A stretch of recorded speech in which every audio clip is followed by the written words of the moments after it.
A cowboy rode into town early one morning. He reined in his buckskin, a 5-year-old appropriately named Buck, and stopped in the shade of the first building to take a look around. He wasn't expecting trouble, but a man couldn't be too careful. The dusty street was empty save for a blue-tailed lizard that darted across to hide behind a barrel. He pushed his hat back and wiped the sweat from his brow. Then he loosened his rifle in its holster to make sure it wouldn't stick if he had to draw quickly. He wasn't expecting trouble, but a man couldn't be too careful.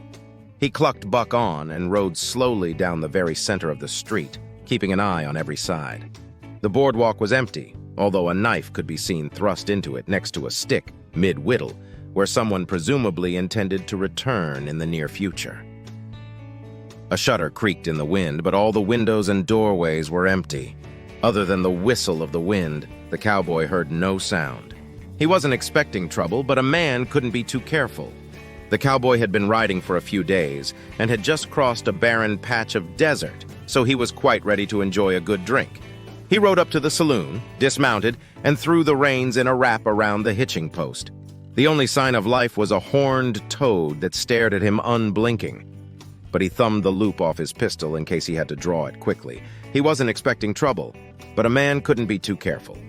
He pushed open the batwing doors, pausing to let his eyes sweep the room for danger. He wasn't expecting trouble, and it seemed there wouldn't be any here. The saloon, too, was empty, with only the bartender inside. He sauntered across to the bar. "Beer," he said in a pleasant baritone. The bartender nodded and poured. "Looks like you've come a ways." "It's been a mite." There was silence for a couple minutes while the cowboy nursed his drink. "Pretty quiet around here," he finally said. "That's 'cause all the folks are out to watch the hanging. I'd be there myself if I could." Another couple minutes pass. "Who are they hanging?" "Scoundrel by name of Paper Pete." "Funny name." "Funny guy. He always goes around wearing a brown paper hat, brown paper shirt, brown paper trousers, and brown paper shoes."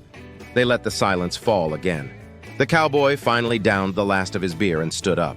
"You know, I might just wander over and watch that hanging myself. What are they hanging this Paper Pete for?" Rustling.